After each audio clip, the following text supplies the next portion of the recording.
Hi viewers, rowdy star Vijay Deverakonda Kingdom July 31న ప్రపంచవ్యాప్తంగా విడుదలైన సంగతి మనకి తెలుసు. ఈ చిత్రాన్ని సితారా ఎంటర్టైన్మెంట్స్, ఫార్చ్యూన్ 4 సినిమాస్ పతాకాలపై సూర్యదేవర నాగవంశీ, సాయి సౌజన్య సంయుక్తంగా నిర్మించారు. సెన్సేషనల్ మ్యూజిక్ డైరెక్టర్ అనిరుద్ సంగీతం అందించగా భారీ అంచనాల మధ్య విడుదలైన ఈ చిత్రం పాజిటివ్ టాక్ తెచ్చుకుంది. చాన్నాళ్ల తర్వాత విజయ్ దేవరకొండకి హిట్ వచ్చిందంటూ ఆయన ఫ్యాన్స్ సంతోషం వ్యక్తం చేస్తున్నారు. ఇక విజయ్ ప్రేయసి రష్మిక మందన్న కూడా మనం కొట్టినం అంటూ పోస్ట్ చేయడం, దానికి విజయ్ దేవరకొండ రిప్లై ఇవ్వడం వైరల్ అయింది.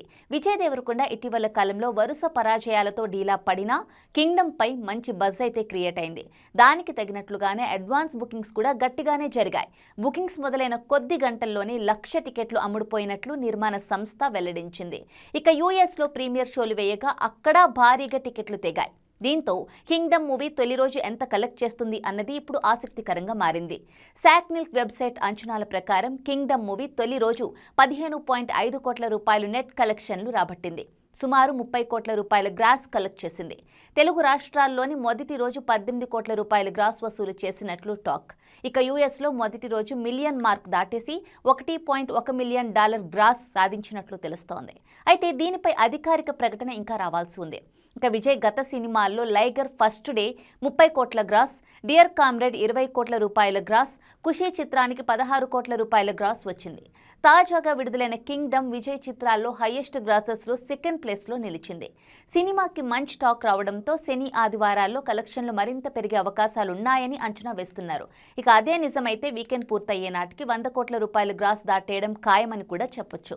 ఇక కింగ్డమ్ సక్సెస్ మీట్లో విజయ్ దేవరకొండపై నిర్మాత నాగవంశీ చేసిన కామెంట్స్ ఇప్పుడు వైరల్ అవుతున్నాయి. ఈ చిత్ర విజయోత్సవ సభని భీమవరం లేదా ఏలూరులో నిర్వహించాలనుకుంటున్నామని ఆయన చెప్పగా, మీడియా ప్రతినిధి ఒకరు పవన్ కళ్యాణ్ చీఫ్ గెస్ట్గా పిలుస్తారా అని అడిగారు. అయితే తమకు విజయ్ దేవరకొండే పవన్ కళ్యాణ్ అని అన్నారు నాగవంశీ. దీంతో పవన్ ఫ్యాన్స్ తీవ్రంగా హర్ట్ అయ్యారు. సినీ ఇండస్ట్రీలో పవన్ కళ్యాణ్ ఒక్కరే ఉంటారని, ఎవరు పడితే వాళ్ళు పవన్ కళ్యాణ్ కాలేరని నాగవంశీకి కౌంటర్ ఇస్తున్నారు. మరోవైపు కింగ్డమ్ సినిమాకు జగన్ ఫ్యాన్స్ సపోర్ట్ చేసిన విషయం మనకి తెలిసిందే. ఇక నాగవంశీ తాజాగా ప్రెస్ మీట్లో రాయలసీమలో ఈ మూవీ ఎక్కువ కలెక్ట్ చేసినట్లు కూడా చెప్పుకొచ్చారు. దీంతో జగన్ ఫ్యాన్స్ మాట నిలబెట్టుకున్నారంటూ ఇప్పుడు మరో వార్త ఊపందుకుంది. మొత్తానికి కింగ్డమ్కి జగన్ ఫ్యాన్స్ సపోర్ట్ చేయడం, ఇక అదే సమయంలో పవన్ కళ్యాణ్ విషయంలో నాగవంశీ కామెంట్స్ వల్ల మరోసారి జనసేన వర్సెస్ వైసీపీ ఫైట్ షురూ అయింది. ట్రైలర్ రాయలసీమలో చేసాం, ప్రీ రిలీజ్ హైదరాబాద్లో చేసాం కదా, అందుకని మండే ఆంధ్రాలో పెద్ద సక్సెస్ ఈవెంట్ చేద్దామని, అది రాజమండ్రి ఏలూరా ఏంటనేది డిసైడ్ చేసి మండే ఈస్ట్ వెస్ట్లో ఒక చోట పెద్దగా సక్సెస్ మీట్ చేద్దాం మనం ఒకసారి. ఎందుకంటే లేదు, మాకు పవన్ కళ్యాణ్ ఈయనే.